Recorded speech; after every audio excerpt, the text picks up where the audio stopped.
Assalamualaikum warahmatullahi wabarakatuh. Kami dari kelompok 6, Sistem Pendukung Keputusan kelas F, yang beranggotakan saya sendiri, Nailul Munasa Fitri, 2018-31071, Syekh Alam Sabi, 2018-31074, Muhammad Istifari Wafid, 2018-31078, dan Fajar Oskan Rianto, 2018-31088.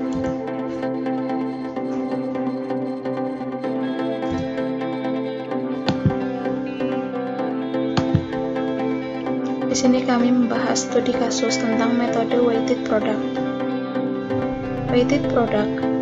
Metode weighted product adalah salah satu metode penyelesaian pada sistem pendukung keputusan. Metode ini mengevaluasi beberapa alternatif terhadap sekumpulan atribut atau kriteria, di mana setiap atribut saling tidak bergantung satu dengan yang lainnya. Menurut dari weighted product, teknik perkalian untuk hubungan rating atribut, di mana rating tiap atribut harus dipangkatkan terlebih dahulu dengan atribut yang bersangkutan. Selanjutnya, langkah-langkah penyelesaian metode weighted product sebagai berikut. Yang pertama, menentukan kriteria-kriteria, yaitu kriteria yang akan dijadikan acuan dalam pengambilan keputusan, yaitu CI dan sifat dari masing-masing kriteria. Kemudian yang kedua, menentukan rating kecocokan, yaitu rating kecocokan setiap alternatif pada setiap kriteria dan buat materi keputusan. Yang ketiga, melakukan normalisasi bobot. Yang keempat, menentukan nilai vektor S dengan cara mengalihkan seluruh kriteria bagi seluruh alternatif dengan bobot sebagai pangkat positif untuk kriteria benefit dan bobot berfungsi sebagai pangkat negatif pada kriteria cost. Rumus untuk menghitung nilai preferensi untuk alternatif AI diberikan sebagai berikut. Dengan keterangan, S menyatakan preferensi alternatif yang dianalogikan sebagai vektor S. X menyatakan nilai kriteria, dan W menyatakan bobot kriteria. I menyatakan alternatif, C menyatakan kriteria, dan N menyatakan banyaknya kriteria. Yang kelima, menentukan nilai vektor V, yaitu nilai yang akan digunakan untuk perangkingan. Nilai preferensi relatif dari setiap alternatif dapat dihitung dengan rumus sebagai berikut. Dengan keterangan, V menyatakan preferensi alternatif yang dianalogikan sebagai vektor V, dan seterusnya. Yang terakhir adalah meranking nilai vektor V, sekaligus membuat kesimpulan sebagai tahap akhir. Berikutnya adalah studi kasus.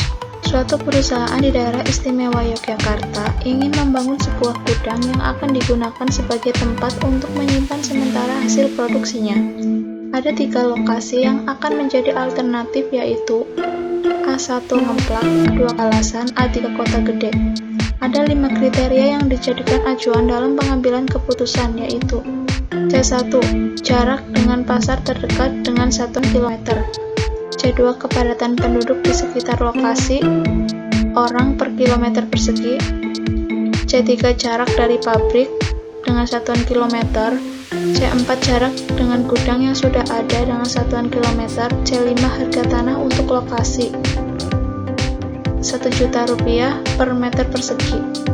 Tingkat kepentingan bobot setiap kriteria juga dinilai dengan 1-5, yaitu 1 sangat rendah, 2 rendah, 3 cukup, 4 tinggi, 5 sangat tinggi. Pengambilan keputusan memberikan bobot preferensi untuk tiap kriteria adalah, untuk langkah penyelesaiannya yaitu menggunakan langkah penyelesaian metode weighted product. Yang pertama, menentukan kriteria-kriteria. Kriteria di sini ada 5.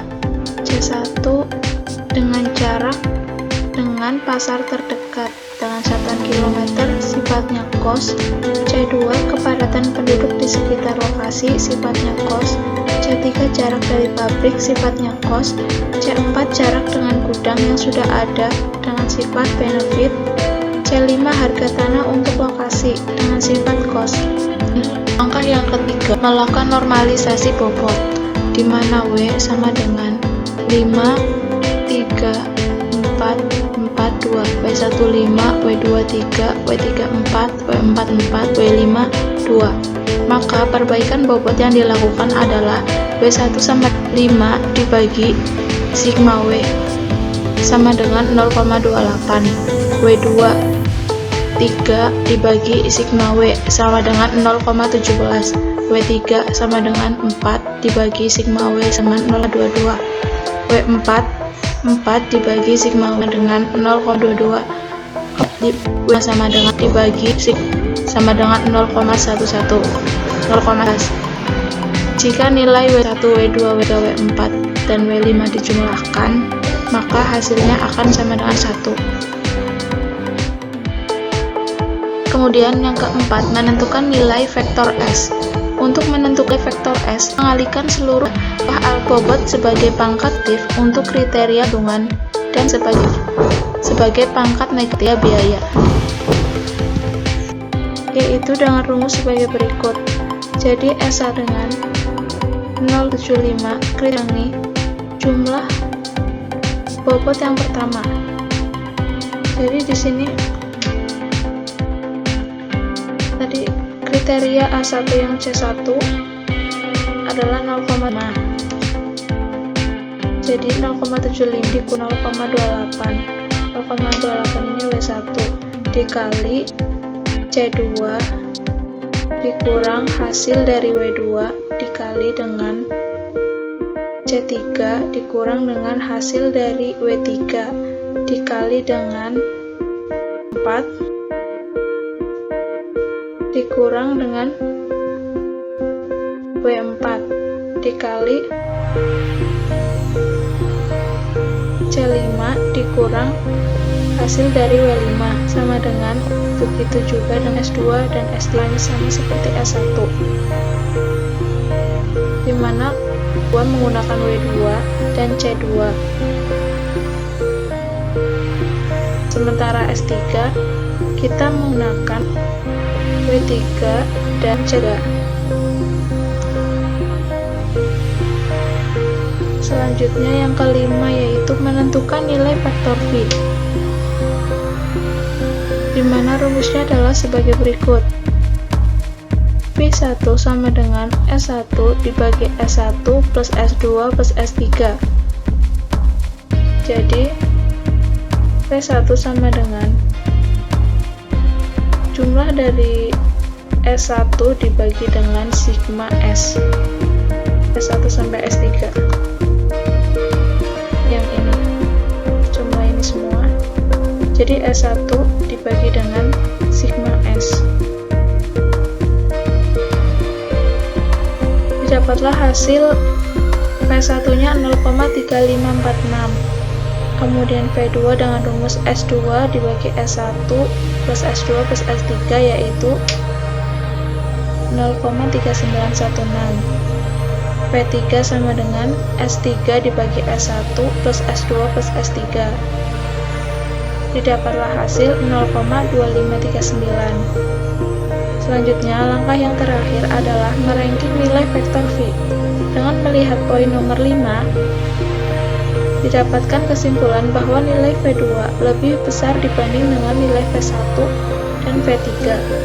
Maka, ranking pertama adalah V2 dengan nilai 0,3916. Kemudian di urutan kedua, ranking kedua yaitu V1 0,3546.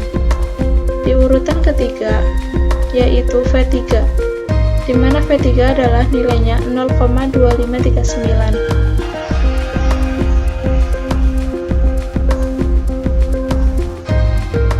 Demikian presentasi dari kelompok 6, kurang lebihnya mohon maaf. Wassalamualaikum warahmatullahi wabarakatuh.